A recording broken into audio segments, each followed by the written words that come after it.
ഇന്നിപ്പോ ഇതൊന്നും ഇല്ല. ഇതിനെയൊക്കെ വിമർശിക്കുന്നത് അങ്ങോട്ട് എണ്ണത്തിൽ കൂടി. എല്ലാ നിലയ്ക്കും പരിശുദ്ധ ഇസ്ലാം ഭീഷണി നേരിട്ടുകൊണ്ടിരിക്കുന്ന കാലഘട്ടമായത്. ബിദ്അത്തുകാരുടെ ശല്യം ആർക്കാ നേരിടുന്നത്? ഇസ്ലാമിനാ നേരിടുന്നത്. ഫാസിസ്റ്റുകളുടെ ശല്യം ആർക്കാണ്? ഇസ്ലാമിനാണ്. സയനിസ്റ്റുകളുടെ ശല്യം ആർക്കാണ്? ഇസ്ലാമിനാണ്. എല്ലാം അള്ളാഹുവിന്റെ ദീനിന്റെ നേർക്ക് തന്നെയാണ്. എല്ലാവർക്കും ബുദ്ധിമുട്ടുള്ളത് പരിശുദ്ധ ഇസ്ലാമാണ്. ഇതിവിടെ നിലനിന്നാൽ ഈ ലോകത്തുള്ള അനാചാരങ്ങളും അന്ധവിശ്വാസങ്ങളും അക്രമങ്ങളും നിലനിൽക്കില്ല. കണ്ടില്ല, ഇന്ന് ലോകത്ത് സാമ്പത്തിക സ്രോതസ് നിലനിർത്തുന്ന പ്രസ്ഥാനങ്ങളോടെല്ലാം ഇസ്ലാം കടുത്ത എതിരാണ്. പലിശ. ഇന്ന് ലോകത്ത് സാമ്പത്തിക വളർച്ച ഏതിൽ കൂടിയാ? പലിശയിൽ കൂടിയാണ്. നേർക്ക് നേരെ വിമർശനം വന്നിരിക്കുക. തുടരുത് പലിശ. ശബറുൽ മൂബിഖാത്ത് എന്ന് പറഞ്ഞാൽ അല്ലാഹു തആല പൊറുക്കാത്ത തെറ്റിന് വിത്തങ്ങൾ എണ്ണി പറഞ്ഞു റിബ, പലിശ അതിൽപ്പെട്ടതാണ്. അപ്പൊ പലിശക്കാരി ഇസ്ലാമിനെ അനുകൂലിക്കോ? രണ്ടാമത്തത് ലാ തശ്റബൽ ഖംറ ഇന്നഹു റഅസകുൽ ഫാഹിഷത്തിൻ, നിങ്ങൾ ലഹരി തുടരുത്, അത് നിങ്ങളെ എല്ലാ തിന്മയിലേക്കും എത്തിച്ചു കളയുമെന്ന് നബി മുത്ത് മുഹമ്മദ് റസൂലുള്ളാഹി. ലഹരി തൊട്ടാ മൊത്തം പോയി. ഞാൻ ചോദിക്കട്ടെ, ഇന്ന് ലോകത്ത് സാമ്പത്തിക വളർച്ച ഏതിലാ? ലഹരിയിലാണ്. പഴയ കഞ്ചാവും ചാരായും ഒന്നും അല്ലടാ. യാതൊക്കെ പോയി, ആ കാലമൊക്കെ പോയി. ഈ മിനിഞ്ഞാന്നൊരു ചെറുക്കൻ എന്നോട് പറയാണ്, ബാവുസ്താദേ ഇപ്പോഴത്തെ ലഹരി എങ്ങനെയാണെന്നറിയോ?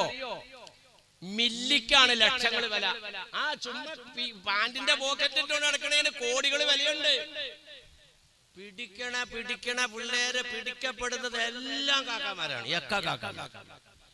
ഇന്ന് ആലുവയില് മാർത്താണ്ഡവ പാലത്ത് നിന്ന് പെരിയാറിലേക്ക് കൊടുത്ത ഒരുത്തൻ ചാടി. അവൻ അവിടെ കണ്ടു ചെന്നിട്ട് ഒരു ഹിന്ദു പെണ്ണിനെ പ്രേമിച്ചു പോലും. അപ്പൊ വീട്ടിലുള്ളവർ പറയും, നീ അതിനെ കെട്ടാൻ നിൽക്കണ്ട, കാരണം ഇവിടെ കിടക്കപ്പുറം തരൂല. ഇവിടെ മതിവാദ പ്രവർത്തനം നടത്തി, തീവ്രവാദം നടത്തി എന്ന് പറഞ്ഞ് വാപ്പായുമായും ജയിലിൽ പോയി. നീ അവളെ കെട്ടണ്ടാടാ, നീ ഏതെങ്കിലും ഒരു താത്താപ്പെണ്ണിനെ കെട്ടെന്ന് പറഞ്ഞപ്പോ അവൻ എന്ത് ചെയ്തു? നേരെ മാർത്താണ്ഡവ പാലത്തിന്റെ മുകളിൽ കയറിയിട്ട് താഴത്തേക്ക് വെള്ളം കുടിച്ചു എത്തും. ചുമ്മാ രാവിലെ വലിയ ഇടയ്ക്കാറാ വെള്ളം കുടിച്ചു. എന്താ ഇതിന്റെയൊക്കെ കാരണം എന്താ? സ്വന്തം മാതാവിന്റെ മുഖത്ത് നോക്കി മകൻ ചോദിക്കുന്ന വർത്തമാനം ഈ മൈക്കിലൂടെ പറയാൻ പറ്റൂല. ഒരു വലിയ ഇടങ്ങേറുണ്ട് ഈ വർത്താനം പറയുമ്പോ. കാരണം ഇതെല്ലാം എല്ലാ സ്ഥലത്തേക്കും ഇങ്ങനെ വിട്ടുകൊണ്ടിരിക്കുക. അപ്പൊ അതുകൊണ്ട് എന്തെങ്കിലുമൊക്കെ പറഞ്ഞു കഴിഞ്ഞാൽ വലിയ പാടാ. നിങ്ങൾ മാത്രം കേൾക്കണമെങ്കിലും പിന്നെ സമാധാനമുണ്ട്. സ്വന്തം മാതാവിന്റെ മുഖത്ത് നോക്കി മകൻ ചോദിക്കുന്ന ചോദ്യം കേട്ടിട്ട് വീടിന്റെ ഉള്ളിൽ മാതാവിന് നിർഭയമായി കിടക്കാൻ പറ്റാത്തതിന്റെ പേരിൽ പുറത്തേക്ക് ഇറങ്ങിയിട്ട് ഭർത്താവാകുന്ന ഇവന്റെ വാപ്പാക്ക് ഫോൺ ചെയ്തു, എനിക്ക് ഈ വീടിന്റെ ഉള്ളിൽ ഒറ്റയ്ക്ക് കിടക്കാൻ സാധിക്കില്ല, എന്റെ മകനെ ഭയന്നിട്ടല്ലാതെ എനിക്ക് ഇവിടെ കിടക്കാൻ കഴിയുന്നില്ല. എന്താണോ സംഭവിച്ചത്? ഇന്നഹു റഅസകുല്ലി ഫാഹിഷത്തിൻ. ലഹരി അങ്ങോട്ട് ചെന്ന് കഴിഞ്ഞപ്പോൾ ഉമ്മാനെ മറന്നു. ഇതൊരു സ്ത്രീയാണ്, ഇതൊരു പെണ്ണാണ്. പെങ്ങളെയോ ഭാര്യനെയോ ഉമ്മാനെയോ ഒക്കെ കാണേണ്ട കണ്ണുകൊണ്ട് കാണാൻ ലഹരി ബാധിച്ചവർക്ക് പറ്റണില്ല. ഇപ്പൊ പിള്ളേരെന്നോട് പറയാ, മില്ലിക്കാ ഉസ്താദെ ലക്ഷങ്ങൾ വില. എന്നിട്ടോ ഇത് ചുമ്മാ ഇങ്ങനെ എടുത്തിട്ട് ഒന്ന് തൂത്താ മതിയെന്ന്. ശരീരത്തിൽ തൂത്താൽ 2 ദിവസത്തേക്ക് ഈ ആശാൻ സ്വർഗത്തിലേക്ക് തന്നെ പോകും. എന്താ പോവൂലേ? കാശ് മുടക്കി മേടിക്കൂലേ? ചിലത് മണത്താ മതി എന്ന് പറയണേ. ഈ നാക്കേലൊട്ടിക്കലൊക്കെ ഔട്ട് ഓഫ് ഫാഷനായി പോയി. എന്നിട്ട് ഇപ്പൊ ചാരായം പറഞ്ഞുകൊണ്ടിരിക്കണ കാക്കാമാര്, എന്റെ ഉള്ള ചാരായ ഷാപ്പിൽ കയറുന്നില്ല എന്ന്. അണ്ടറിന്റെ പോക്കറ്റിൽ നോക്കിയ സാധനം കിടപ്പുണ്ടാവും. ലക്ഷങ്ങൾ വിലയുള്ളത്. ഇത് ചുമ്മാ മണത്താ മതി, തൂത്താ മതി. ആരാടോ ഈ ലോകത്ത് ഇതിനെ എതിർക്കണേ? പറ. ഇവിടെ നാർക്കോട്ടിക് ജിഹാദും പറഞ്ഞുകൊണ്ട് ഇവിടെ വന്നല്ലോ. അതേ അവിടെ കണ്ടൊരു ചങ്ങാതി. ഞാൻ ചോദിക്കട്ടെ, ഇത് ആരാ ഇതിനെ എതിർക്കണേ? ഈ ലോകത്ത് ലഹരിനെ എതിർക്കുന്നത് ഈ മുസ്ലിം സമുദായമല്ല, ഇസ്ലാം മാത്രമല്ല. അപ്പൊ ഇസ്ലാം കൂടെ പാടുണ്ടോ? ഇപ്പൊ പുതിയ നിയമം വന്നിട്ടുണ്ട്. പഞ്ചായത്തിൽ നിന്നും വിവാഹ സർട്ടിഫിക്കറ്റ് കിട്ടാൻ മഹല്ലിന്റെ കടലാസ് വേണ്ട, ചർച്ചിന്റെ കടലാസ് വേണ്ട, ക്ഷേത്രത്തിന്റെ കടലാസ് വേണ്ട. റോട്ടിക്കോണെ പോണ ഒരുത്തിനെ വിളിച്ചുകൊണ്ടിട്ട് ഞാൻ പഞ്ചായത്തിലേക്ക് എന്നാൽ എനിക്ക് വിവാഹ സർട്ടിഫിക്കറ്റ് കിട്ടും. അഴച്ചോ? മൊത്തം അഴഞ്ഞോ? എന്ന് പരിശുദ്ധ നബി തങ്ങൾ പഠിപ്പിച്ചെങ്കിൽ, വ്യഭിചാരം വ്യാപകമാകുന്ന കാലഘട്ടം ഈ സമുദായത്തിൽ ഉണ്ടാകുമെന്ന് പഠിപ്പിച്ചെങ്കിൽ, അതല്ലേ നമ്മൾ പച്ചയായിട്ട് കണ്ടുകൊണ്ടിരിക്കുന്നത്. മറ്റേ മഹല്ലുകൾക്ക് പിടുത്തോണ്ടായി. ഒരു പെൺകുട്ടിയെ വിവാഹം കഴിക്കണമെങ്കിൽ ആൺകുട്ടിയുടെ മഹലിന് NOC കിട്ടണം ഇങ്ങോട്ട് എന്ന് പറഞ്ഞാൽ ഇവൻ മര്യാദക്കാരനാണെന്ന് ജമാഅത്തെ പറ്റി എഴുതി കൊടുക്കണം. പെണ്ണിന്റെ വീട്ടിൽ നിന്നും ചെറുക്കന്റെ വീട്ടിലേക്ക് NOC കിട്ടണം. നിങ്ങൾ തെങ്ങേക്കാരനോളല്ല, മര്യാദക്കാരിയാണ്, ജമാഅത്ത് കമ്മിറ്റി എഴുതി കൊടുക്കണം. ഒരു NOCയും വേണ്ട, കുന്നോസിയും വേണ്ട. റോട്ടിക്കോടെ പോണേനെ പിടിച്ചോണ്ട് ചെന്ന് കഴിഞ്ഞാൽ പഞ്ചായത്തിൽ ചെന്നാൽ സർട്ടിഫിക്കറ്റ് വെക്കും. ഞാൻ ആരെയും വിമർശിക്കാൻ ഇപ്പൊ എന്ത് പറഞ്ഞാലും ഇപ്പൊ രാജ്യദ്രോഹമാണ്, കാര്യം പറഞ്ഞാലും രാജ്യദ്രോഹമാണ്. വലിയ ബുദ്ധിമുട്ടായിട്ടുണ്ട്, വിഷമമായിട്ടുണ്ട്. ഇത് കാര്യങ്ങൾ ഇതിങ്ങനെ പറഞ്ഞതിനാ ഈ ഒരവസ്ഥയിൽ. ഇതിനാണ് ഞാൻ ഈ പറയുന്നത്. അല്ലാണ്ട് ഞാൻ ഇവിടുത്തെ ഒരു സർക്കാരിനെയോ അല്ലെങ്കിൽ കോടതിയെയോ അല്ലെങ്കിൽ ഭരണ സംവിധാനത്തിനോ ഒന്നും അല്ല ഞാൻ എതിർക്കുന്നത്. ഇതെല്ലാം ഇവിടെ വരുമെന്ന് ഫുഷുഫുസിന എന്ന് പറഞ്ഞാൽ എന്താ, വ്യഭിചാരം വ്യാപകമാകുന്ന കാലം എന്ന് പറഞ്ഞാൽ വഴിയിൽ കിടന്ന് വ്യഭിചരിക്കുന്നത് കാണുമ്പോ നിങ്ങളിങ്ങനെ നടന്നു പോണി, എന്റെ പൊന്നുമക്കളെ നീങ്ങി കിടക്കാറുന്നല്ലോ, ഇങ്ങനെ പറയുന്നവൻ ഈമാനുള്ളവനായിരിക്കും എന്ന് പറഞ്ഞെങ്കിൽ ഇന്ന് നമ്മുടെയൊക്കെ, ഞാനേ ഒരു 10-25 കൊല്ലം മുമ്പ് ഗൾഫിൽ പോയ എന്റെ ഒരു സ്നേഹിതൻ അവിടെ ചെന്നപ്പോ ഈ ആശാനൊക്കെ കയറിപ്പോൻ പറ്റില്ല. അങ്ങനെ അവിടെ കുറെ താമസം വന്നു കഴിഞ്ഞപ്പോ ഇദ്ദേഹത്തിന്റെ ഒരു കൂട്ടുകാരൻ പറഞ്ഞു, ഞാൻ ചുവന്ന തെരുവ് കാണിച്ചു തരാന്ന് പറഞ്ഞു. ഇയാളെ കൊണ്ടുപോയി. എന്നിട്ട് വാമസിലാരോട് വന്നിട്ട് പറഞ്ഞ സംഭവം ഇത് ഞാൻ ബോംബെയിലും പോയിട്ടില്ല, കണ്ടിട്ടുമില്ല. ചുവന്ന തെരുവ് കാണിച്ചു തരാം. അങ്ങനെ ചെന്ന് കഴിഞ്ഞപ്പോൾ രണ്ട് സൈഡിലും ചുണ്ടൊക്കെ ചുമപ്പിച്ച് വേണ്ടപ്പെട്ട സ്ഥലങ്ങളൊക്കെ പുരുഷന്മാരെ ആകർഷിക്കാവുന്ന നിലയിൽ തുറന്നു വെച്ച് രണ്ട് വിരലിങ്ങനെ ഉയർത്തിപ്പിടിച്ചിട്ട് ₹2 ഒറ്റ പ്രാവശ്യത്തേക്ക് 2 രൂപ. നമ്മുടെ കൂട്ടുകാരൻ പറയാം അന്തം വിട്ടു അവസ്ഥ, അന്തം വിട്ടു. ഇന്ന് നമ്മുടെ കേരളത്തിലെ പട്ടണങ്ങളിൽ സൂര്യൻ അസ്തമിച്ചാലൊന്ന് നോക്ക്, എല്ലാ സ്ഥലത്തും ഈ പറയുന്നത്. ഞങ്ങളുടെ ആലുവായിൽ വന്ന് നോക്ക്, വൈകുന്നേരം ഒരു 7 മണി 7:30 മണി ആയാൽ റെയിൽവേ സ്റ്റേഷന്റെ പരിസരത്തെല്ലാം കാണാം. നമ്മൾ ചുമ്മാ വണ്ടിയിൽ പോകുമ്പോ കാണാം, ചുണ്ടെല്ലാം ചുമപ്പിച്ച് വേണ്ടപ്പെട്ട ഭാഗങ്ങളെല്ലാം പുറത്താക്കിക്കൊണ്ട് സ്ത്രീ വിഭാഗത്തിൽപ്പെട്ടവർ കൈകാട്ടി വിളിക്കുന്ന അവസ്ഥ എത്തിയില്ലേ? ഞാനിരുന്നതിനെ വിമർശിക്കല്ല പൊന്നാറ ചങ്ങാതിമാരെ, ഇതൊക്കെ ഉണ്ടായിക്കോട്ടെ, നടന്നോട്ടെ. പക്ഷെ ഈ കാലഘട്ടത്തിൽ നമ്മൾ എന്ത് ചെയ്യണം? ഈ മുന്നറിയിപ്പ്, എന്റെ മുസ്ലിയാരെ ഇങ്ങനെയൊക്കെ മുന്നറിയിപ്പ് നബി സല്ലല്ലാഹു അലൈഹി വസല്ലം തങ്ങൾ തന്നെങ്കില് പിന്നെ മുസ്ലിയാരി മാതിരി ഒച്ചപ്പാടുണ്ടാക്കണ എന്തിനാന്ന് ചിലപ്പോൾ നിങ്ങൾ ചോദിക്കുമായിരിക്കും. നിങ്ങൾ മുസ്ലിയാരി ഇങ്ങനെ ഒച്ചപ്പാടുണ്ടാക്കണ എന്തിനാന്ന് ചോദിക്കും. ഇവിടെയാണ് വിഷയം. ഇതിലെ ഇങ്ങനെ പോയാൽ അവിടെ വഴി അപകടമാണെന്ന് വഴി അറിയുന്ന ഒരാൾ നമുക്ക് പഠിപ്പിച്ചു തന്നാൽ ആ അപകടത്തിലേക്ക് നമ്മൾ മനഃപൂർവ്വം പോയി ചാടുവോ? പിന്നെ നമ്മൾ എന്ത് ചെയ്യും? നമ്മൾ സുരക്ഷിതമായ വഴിയിലൂടെ പോകും. ഇതാണ് ഇവിടെ നമുക്ക് പഠിക്കേണ്ടത്. പന്നാർ നബിത്തങ്ങൾ ഇവിടെ വരാനിരിക്കുന്ന വിപത്തിനെ നമുക്ക് ചൂണ്ടിക്കാണിച്ചെന്നെങ്കിൽ ഈ വിപത്തുകൾ മനസ്സിലാക്കി ഈമാൻ തെറ്റിപ്പോകാതെ നിങ്ങൾ മുത്തഖിയായിട്ട് മരിക്കാനുള്ള പരിശ്രമം നടത്തിക്കൊള്ളണം കേട്ടോ. അല്ലാണ്ട് നബിത്തങ്ങൾ ഇങ്ങനെ പറഞ്ഞുകൊണ്ട് അതിലേക്ക് നമ്മൾ പോയി ചാടണമെന്നല്ല ഈ പറയുന്നത്. ഇതാണ് ഞാനും എന്റെ വിഷയം. ഞാൻ പറയുന്ന പോയിന്റുകളൊക്കെ എങ്ങനെയാണ്? ഇവിടെ എന്തെല്ലാം സംഭവിച്ചാലും നമ്മളതിനെ രാഷ്ട്രീയപരമായിട്ട് എതിർക്കാനോ ഭരണകൂടത്തിനെ വിമർശിക്കാനോ അല്ലെങ്കിൽ കോടതിയെ വിമർശിക്കാനോ ഇതിനൊന്നും നമ്മ നിൽക്കേണ്ട, അതിന്റെ പണിയല്ല നമ്മുടേത്. പിന്നെ ഇതെല്ലാം ഇവിടെ വരുമെന്ന് മുത്തുനബി തങ്ങൾ നമുക്ക് മുന്നറിയിപ്പ് നൽകിയെങ്കിൽ ഈ അപകടത്തിലൊന്നും പോയി ചാടാതെ അല്ലാഹുവിന്റെ തഖ്വാന്റെ വഴിയിലൂടെ സൂക്ഷിച്ചു പോകാൻ നമ്മൾ പരിശ്രമിക്കണം. ഇതാണ് നമുക്കുള്ള പാഠം. ഇപ്പൊ വ്യാപകമായോ പറ.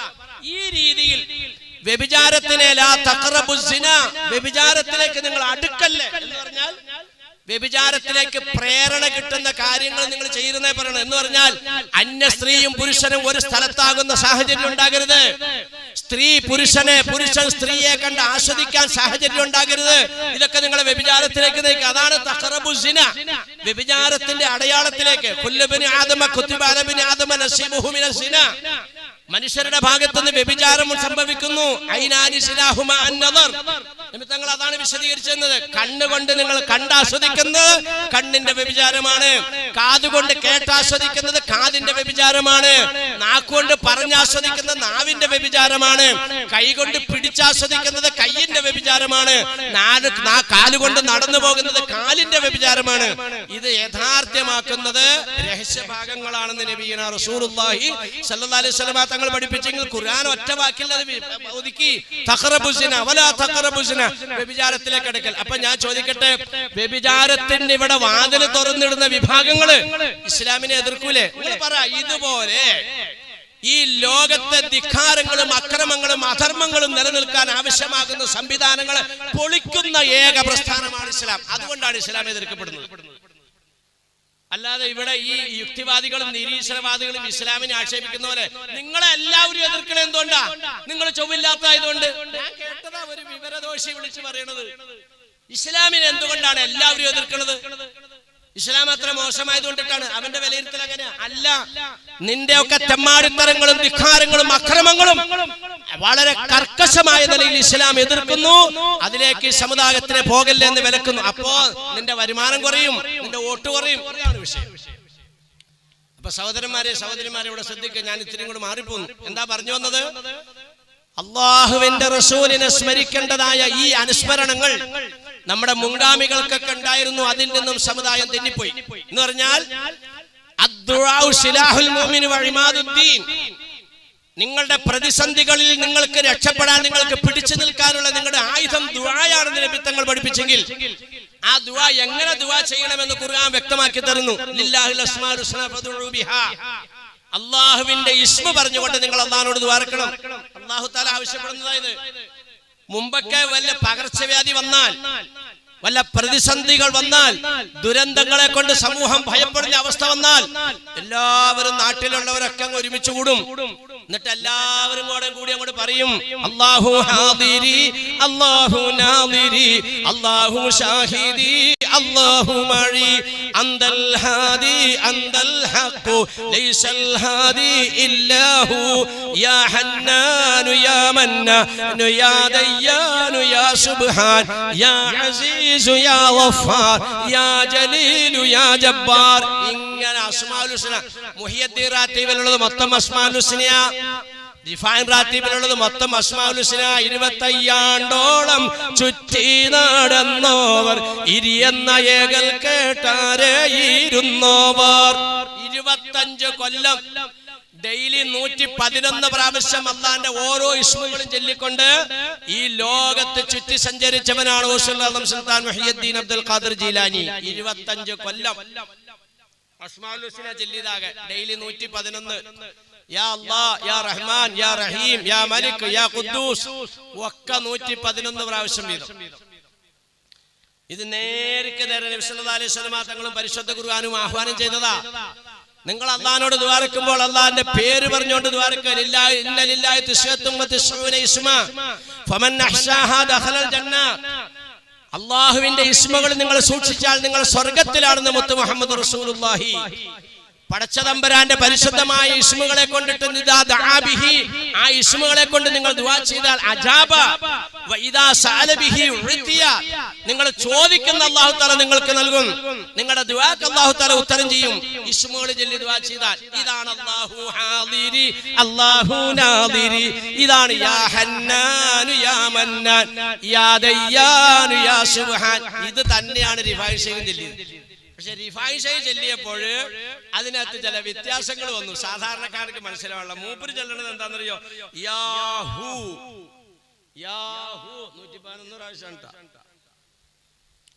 മുമ്പൊക്കെ മുൻഗാമികളൊക്കെ ഇത് ചെല്ലിട്ട് ഇലാഹി അന്ത മഖ്സൂദി വരിളാക മത്ലൂബി ഹസ്ബുനല്ലാഹു നിഅമൽ വകീൽ നിഅമൽ മൗലാ വനിഅമൻ നസീർ. പഠിച്ചവനെ, ഞങ്ങളുടെ കാര്യം നിന്നിലേക്ക് സമർപ്പിക്കുന്നു അല്ലാഹ്.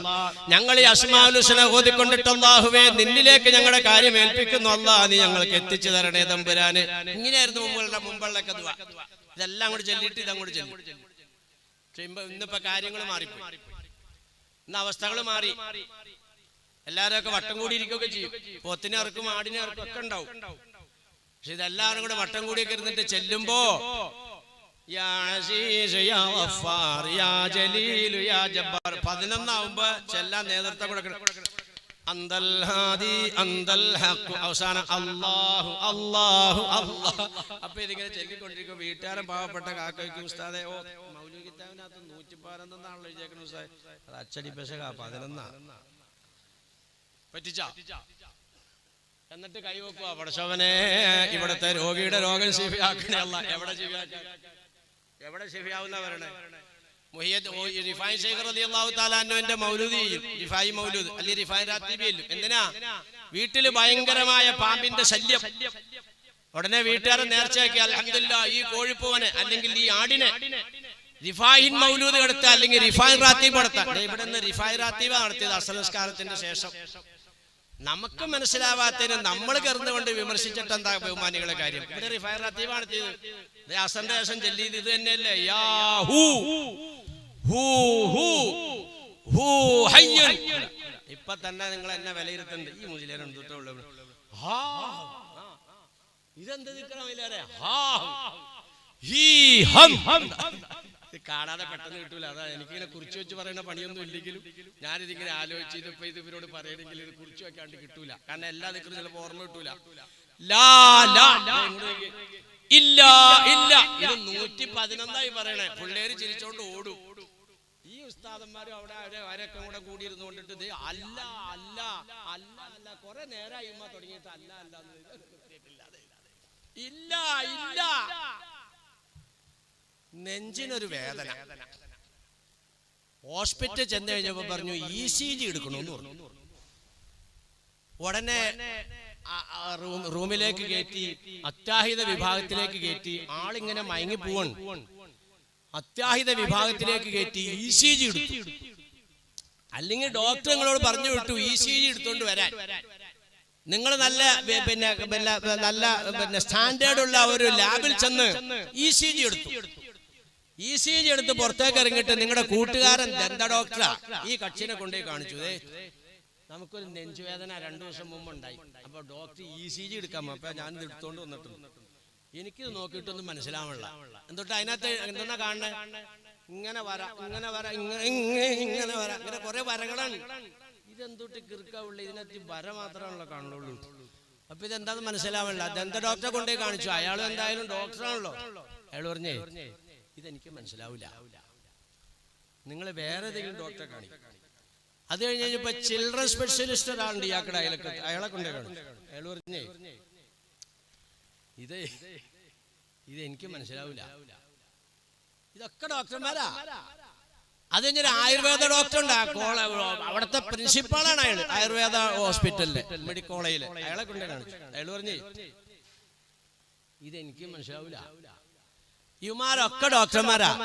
അവസാനം ഇവരൊക്കെ പറഞ്ഞതെന്നറിയോ? നിങ്ങളിത് കൊണ്ടുപോയി ഒരു കാർഡിയോളജിസ്റ്റിനെ കാണിക്കും. അയാളാണ് ഈ ഹാർട്ടിന്റെ കാര്യങ്ങളൊക്കെ നോക്കണേ. അയാളെ കൊണ്ടേ കാണിച്ചു കഴിഞ്ഞപ്പോ ഇന്ന് തന്നെ ഇവിടെ അഡ്മിറ്റ് ആവണം. കാരണം എന്താ? ഇന്ന ഭാഗത്തൊക്കെ ബ്ലോക്ക് കാണുന്നുണ്ട്, ഇന്ന നിലക്കൊക്കെ കാണുന്നുണ്ട്.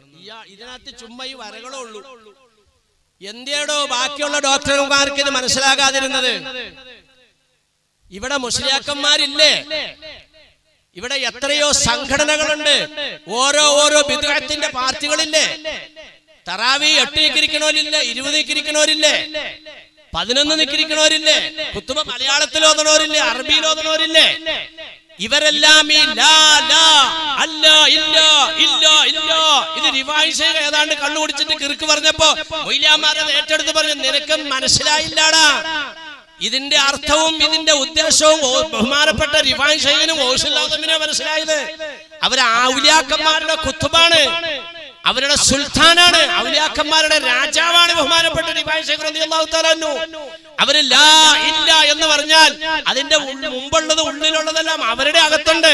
പുറത്തേക്ക് നിങ്ങൾ കേൾക്കുന്നത് ലാ എന്നൊരു ശബ്ദമാണ്, അല്ലെങ്കിൽ ഒരു ഹു എന്നുള്ള ശബ്ദമാണ്. ആ ഹു ഹി ഹയ്യുൻ.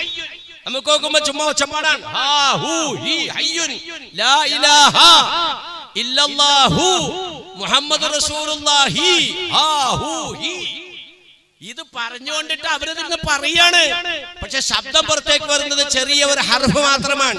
ബഹുമാനികളെ, നമുക്ക് മനസ്സിലാകാത്തത് കൊണ്ട് ECG എടുത്തതായ ലിസ്റ്റ് കൊണ്ടുവന്ന് നമ്മൾക്ക് നോക്കിയിട്ട് മനസ്സിലാവുന്നില്ലാത്തതുകൊണ്ട് അതിനകത്ത് ഹഖീഖത്തില്ല എന്നല്ല, അത് അറിയുന്നവർ നോക്കുമ്പോൾ അതിന് മനസ്സിലാവും. അതാണ് ഖുലൂബുൽ ആരിഫീന ലഹാ ഉയൂനുൻ തറാമാല യറാഹുൻ നാദിറൂന വഅജ്നിഹത്തുൻ തതീറു ബിഗൈരി രീശിൻ ഇലാ മലകൂതി റബ്ബിൽ ആലമീന.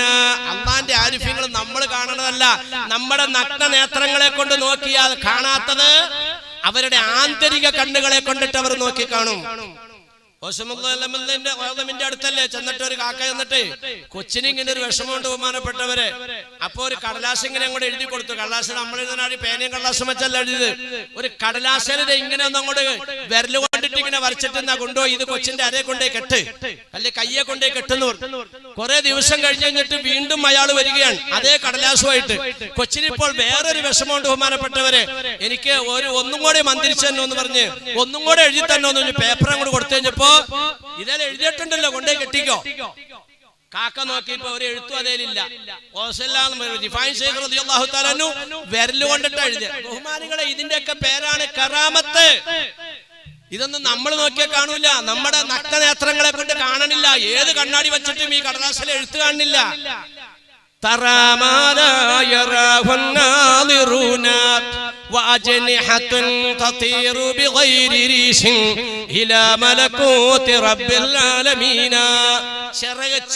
തൂവലുകളില്ലാത്ത ചിറകുകളെ കൊണ്ട് അവർ അള്ളാഹു ഉദ്ദേശിച്ചതായ ഭാഗത്തേക്ക് പറന്നെത്തുന്നു, അവന്റെ സമക്ഷത്തിലേക്ക് പറന്നെത്തുന്നു എന്ന് പറഞ്ഞാൽ റിഫായി ശൈഖിനെ ഇവിടെ കണ്ട ഒരു ബഗ്ദാദി ചെല്ലുമ്പോ അവിടെയും കാണും. ഇത് തന്നെ. അവർക്ക് പ്ലെയിനും ഉണ്ടായില്ല, ജെറ്റും ഉണ്ടായില്ല, ഒന്നും ഉണ്ടായില്ല. അവർക്ക് അല്ലാഹു തആല തൂവലുകളില്ലാത്ത ചെറു കൊടുത്തു. അപ്പൊ ഞാൻ പറഞ്ഞു വന്നത്, അള്ളാഹുവിന്റെ ഇസ്മുകൾ ചൊല്ലിക്കൊണ്ടിട്ടാണ് അവർ രക്ഷപ്പെട്ടത്. ഇത് നബി തങ്ങൾക്ക് നിർദ്ദേശിച്ചതാണ്, പരിശുദ്ധ ഖുർആൻ നിർദ്ദേശിച്ചതാണ്. നിങ്ങൾ അസ്മാഉൽ ഹുസ്ന പതിവാക്ക്. 10 ഇസ്മ ചൊല്ലിക്കൊണ്ടിട്ട് ദുആർക്കുന്ന ആളെ മലക്കുകളെക്കാളും മുകളിലേക്ക് ഉയർത്തിയതായിട്ട് ഹദീസിന്റെ വിശദീകരണത്തിൽ കാണാം. ആ മലക്കുകൾ പറഞ്ഞു, പടച്ചവനെ, ഞങ്ങൾ നിനക്ക് വേണ്ടി ഇബാദത്തെടുക്കുന്നവരൊരു പടപ്പില്ലല്ലോ. അള്ളാഹുവിന്റെ ഭാഗത്തുനിന്ന് മറുപടി ഇതാ, ഇന്ന ഭാഗത്തിരിക്കുന്ന ഒരു മനുഷ്യൻ നിങ്ങൾ മലക്കുകളെക്കാൾ മനുഷ്യൻ മഹത്വമുള്ളവനാണ്, അദ്ദേഹത്തിനൊന്ന് കാണാൻ ഞങ്ങളെ അനുവദിക്കുമോ റബ്ബേ? മനുഷ്യകോലം കെട്ടിക്കൊണ്ടിട്ട് ഈ മലക്കുകൾക്ക് പോകാനുള്ള അനുമതി. മനുഷ്യരൂപത്തിൽ ഈ മനുഷ്യന്റെ അടുക്കൽ ഈ മലക്കുകൾ ചെന്നപ്പോ ഇദ്ദേഹത്തിന് വ്യത്യാസങ്ങളൊന്നും കാണുന്നില്ല. സാധാരണ ചെയ്യുന്ന ഇബാദത്തെ ഇയാൾ ചെയ്യുന്നുള്ളൂ. അടുത്തു കൂട്ടിയിട്ട് ചോദിച്ചു, നിങ്ങളുടെ ഇബാദത്തിൽ എന്താണ് വ്യത്യാസമുള്ളത്? ഒരു വ്യത്യാസവും ഇല്ല, ഞാൻ സാധാരണ എല്ലാ മനുഷ്യരും ചെയ്യുന്ന പോലെ ചെയ്യുന്നു. പിന്നെ ഞാൻ സാധാരണ ദുആരക്കുമ്പോൾ സുബഹിക്ക് ശേഷവും മഗ്രിബിന് ശേഷവും ദുആരക്കുമ്പോൾ അല്ലാഹുവിന്റെ 10 ഇസ്മ പറഞ്ഞിട്ടാണ് ഞാൻ ദുആരക്കുക. യാ അല്ലാഹു യാ റഹ്മാൻ യാ റഹീം യാ മലിക് യാ ഖുദ്ദൂസ് യാ സലാം യാ മുഅ്മിൻ യാ മുഹൈമിൻ യാ അസീസ് യാ ജബ്ബാർ. ഇങ്ങനെ 10 ഇസ്മ പറഞ്ഞതിന്റെ ശേഷമാണ് റബ്ബിനോട് ഞാൻ ദുആ ചെയ്യുക. അല്ലാതെ ഒരു വ്യത്യാസമില്ല. 10 ഇസ്മ പതിവാക്കിയതായ ആളെ അല്ലാഹു തആല മലക്കുകളെക്കാൾ ഉയരത്തിലേക്ക് ഉയർത്തിയെങ്കിൽ ബഹുമാനികളെ, പടച്ചതമ്പരനാണ്ട് ഇസ്മ ചൊല്ലിക്കൊണ്ട് അല്ലാഹുവിന്റെ ഔലിയാക്കന്മാർ മഹത്വത്തിലേക്ക്, അതാണ് അവർ പതിവാക്കിയത്. ആ പതിവാക്കിയതാണ് നമ്മളെടുത്ത് ഇവിടെ ഒരു ബർക്കത്തിന് വേണ്ടി നമ്മൾ ചൊല്ലുക. അത് ചെല്ലണ്ട മാതിരി ചൊല്ലിക്കഴിഞ്ഞാൽ അതിന്റെ ഫലം നമുക്ക് ഇന്നും കിട്ടും. പക്ഷേ നമ്മുടെ റൂട്ട് മാറി. വീട്ടില് പാമ്പ് കയറി, ആടിനെ നേർച്ചയാക്കി, റിഫായി ശൈഖിന്റെ പേരിൽ റാത്തീബ് കൊടുത്തേക്കാം, നേർച്ചയാക്കി, പാമ്പിന്റെ ശല്യമൊക്കെ പോയി. അങ്ങനെ കാര്യപ്പെട്ടൊരു വിരുന്നുകാർ വന്നുണ്ട്. ആടാണെങ്കിൽ ഇവിടെ ഒരു കിടക്കപ്പുറത്തി ഇല്ലാത്ത അവസ്ഥയിലേക്ക് ആടുമായിട്ടുണ്ട്. അങ്ങനെ എല്ലാരും കൂടെ ഒക്കെ തീരുമാനിച്ചു, എന്നാ ഇന്ന് ആടിനെ ഇറക്കാം. ആദ്യം തന്നെ കരലെടുത്ത് കാക്ക അകത്ത് ഫ്രിഡ്ജിനകത്ത് കയറ്റി. കാരണം കരൽ ഇതിന്റെ കൂട്ടത്തിൽ കൊടുക്കണ്ട. അതുപോലെ തന്നെ ഏറ്റവും നല്ല കൈക്കുറവ് ഒരെണ്ണെടുത്തിട്ട് അതും പീസാക്കിക്കൊണ്ട് അതും ഫ്രിഡ്ജിന്റെ മറ്റൊരു കള്ളി കയറ്റി. ബഹുമാനികളെ, എന്നിട്ട് കറി ഉണ്ടാക്കിയിട്ട് അവരെല്ലാം ഏറ്റവും കൂടുതൽ കഴിച്ചു, വിരുന്നുകാർക്കും കൊടുത്തു. കിടന്നുറങ്ങി. ഉറങ്ങിയപ്പോ താത്താക്ക് ഏതാണ്ട് മേത്തോടെ ഏതാണ്ട് ഇങ്ങനെ നീങ്ങണത് പോലെ തോന്നി. കൈ കൊണ്ട് തട്ടിയപ്പോ കയ്യിലേക്ക് കയറി ചിറ്റി ചാടി അടിച്ചു. പാമ്പേ പാമ്പേ എന്നും പറഞ്ഞു. റാത്തീവ് നടന്നിട്ടേ ഉള്ളൂ. റാത്തീവ് നടന്ന് അന്ന് തന്നെ പാമ്പ് കയറി.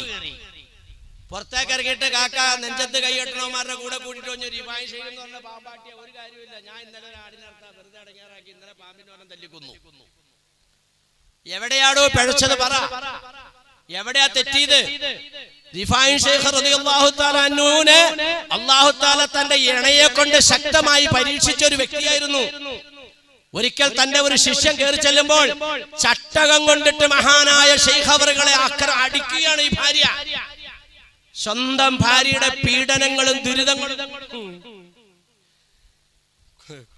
ഖുറശി എന്ന് പറയുന്ന ഒരാള്, അദ്ദേഹം മക്കയിൽ ജീവിച്ച ആളാണ്. അദ്ദേഹം ഇതുപോലെ പെണ്ണുമ്പിള്ളയുടെ ശല്യം സഹിക്കാൻ പറ്റാണ്ടായപ്പോ, ഇവിടെ നിങ്ങൾ കേട്ടോ, ഇത് ആണുങ്ങളൊക്കെ കേൾക്കണത്. ഇന്നത്തെ കാലഘട്ടം മഹാമോശ. ഇങ്ങോട്ട് പോകുന്ന വഴിക്ക് എന്നെ ഒരു ആലിമ വിളിക്കുകയാണ്, ഒരു ഉസ്താദ് വിളിക്കുകയാണ്. അപ്പൊ കാട്ടാമ്പള്ളി ഉസ്താദ് എന്നോട് ചോദിച്ചു, ആരാ പാവസിലാരെ വിളിച്ചത്? അത് ഇന്നയാളാ ഉസ്താദ്. അപ്പൊ ഉസ്താദിന് മനസ്സിലായില്ല ഞാൻ പറഞ്ഞ ആളെ. എന്താ ഇപ്പൊ മൂപ്പർക്ക് എന്താ വിഷയം? മൂപ്പലായിട്ടിട്ട് പെണ്ണുമ്പിള്ള പോയി. എന്നിട്ട് തലാക്ക് എല്ലിക്കൊള്ളാൻ അവള് തന്നെ ആവശ്യപ്പെട്ടു. മൂപ്പര് ഗത്യന്തരം ഇല്ലാതെ, കാരണം കോടതിയിൽ കേസും കാര്യങ്ങളൊക്കെ ആയപ്പോ ഗത്യന്തരം ഇല്ലാതെ മൂപ്പര് തലാക്കും ഒക്കെ ചെല്ലി. അപ്പൊ മൂപ്പർക്ക് ഇനി ഒരു പാവപ്പെട്ട പെണ്ണിനെ കല്യാണം കഴിക്കണമെന്നുണ്ട്. അതിനു വേണ്ടി ദ്വാരക്കാടാ എന്നോട് പറഞ്ഞു. അല്ലാണ്ട് ഞാൻ ബ്രോക്കർ ആയതുകൊണ്ട് പറഞ്ഞല്ല, എന്നോട് ദ്വാരക്കാൻ വേണ്ടി പറഞ്ഞു. അപ്പൊ കാട്ടാമ്പള്ളി ഉസ്താദ് പറയാ, ഇപ്പൊ ഈ ആണുങ്ങളെ ഇട്ടോണ്ട് പെണ്ണുങ്ങൾ പോക്ക് കൂടുതലാവും ആവശ്യക്കാര്. വലിയ ഇടകേറിലേക്കാ കാര്യങ്ങൾ പോണതിട്ടോ. അതുകൊണ്ടിട്ടാണ് ഈ ആഖിർ സമാൻ എത്തുമ്പോൾ നബി സല്ലല്ലാഹു അലൈഹി വസല്ലം തങ്ങൾ എണ്ണി പറയാൻ കാരണം. ഇവിടത്തെ ഈ പാവങ്ങളെ പറ്റിയല്ല പറയുന്നത്. ഇതുങ്ങള് ഈ പറയപ്പെട്ട രീതിയിൽ കെട്ടിയോനെ ചട്ടം വെച്ചടിക്കണമെങ്കിൽ ഈ പള്ളിപ്പറമ്പിൽ ഒന്നും ഇരിക്കൂല. ഇവിടെ വന്ന് ഇരുന്നപ്പോ തന്നെ മനസ്സിലായില്ലേ ഇതുങ്ങൾ മര്യാദക്കാരും പാവങ്ങളും. കാരണം അവർക്കൊന്നും ഇതിനോടൊന്നും താല്പര്യമുള്ളവരല്ല ഈ പറയണേ. അങ്ങനെയുള്ളവരൊന്നും ഈ മജ്‌ലിസിലും വരില്ല. അപ്പൊ ഇപ്പൊ അത് കൂടിക്കൊണ്ടിരിക്കുക. നബി തങ്ങളുടെ വാക്ക് എങ്ങനെയുണ്ടെന്ന് നോക്കി. ഭാര്യയെ അനുസരിക്കുന്ന ഭർത്താക്കന്മാരുണ്ടാകുക ലോകാവസാനത്തിന്റെ ഇടം എന്ന് പറഞ്ഞാൽ ഭാര്യയാണ് ഭരിക്കുന്നത്. ഇത് ഇവിടെ നമ്മുടെ ഈ ഭാരതത്തിന്റെ ഭാഷയാണ് കേട്ടോ ഞാനീ പറഞ്ഞത്, നമ്മുടെ ഭാഷയല്ല. നമ്മുടെ ഭാഷ ഖലഖനാകും അസ്വാജാ. നിങ്ങളൊരാളെ അല്ലാഹു തആല ഭർത്താവാക്കിയല്ല, നിങ്ങളൊരാളെ ഭാര്യയാക്കിയല്ല കുടുംബ ബന്ധം ചേർത്തത്, ദാമ്പത്യത്തിലേക്ക് നിങ്ങളെ ചേർത്തത്. ഖലഖനാകും അസ്വാജാ. മരത്തിന്റെ ചില്ലയിൽ രണ്ട് കിളികൾ ഇരിക്കുകയാണ്. നമ്മൾ കണ്ടാൽ എന്ത് പറയും? കൂട്ടുകാരനെ വിളിച്ചിട്ട് ദേ ഹബീബേ രണ്ട് ഇണക്കുഴികൾ ഇരിക്കുന്നത് കണ്ടോ? ഈ ഭാഷയാണ് ഖുർആൻ ഉപയോഗിച്ചത്. ഭർത്താവ് എന്ന ഭാഷ ഇസ്ലാമിലില്ല, ഭാര്യ എന്ന് പറയുന്ന ഭാഷ ഇസ്ലാമിലില്ല. പക്ഷെ നമ്മളിങ്ങനെ പറഞ്ഞു പോകണമെന്ന് മാത്രം. അപ്പൊ ഭാര്യ എന്ന് പറയുന്ന പെണ്ണാകുന്ന ഇണ ആണാകുന്ന ഇണയെ ഭരിക്കുന്ന അവസ്ഥയിലേക്ക് കാര്യങ്ങൾ എത്തുമെന്ന് പറഞ്ഞെങ്കിൽ ഇന്ന് ഭർത്താക്കന്മാരെ ഇട്ടുകൊണ്ട് ഭാര്യമാര് പോയിക്കൊണ്ടിരിക്കുകയാണ്. നിങ്ങൾ മനസ്സിലാക്കണം, ഖുറശി എന്ന് പറയുന്ന ആ മനുഷ്യൻ ഭാര്യ ഉപദ്രവിച്ചിട്ട് സഹിക്കാൻ പറ്റാണ്ടായപ്പോ ഞാൻ ഇനി ഇവിടെ താമസിക്കണില്ല എന്ന് പറഞ്ഞു വനാന്തരത്തിലേക്ക് കയറാൻ തീരുമാനിച്ചു.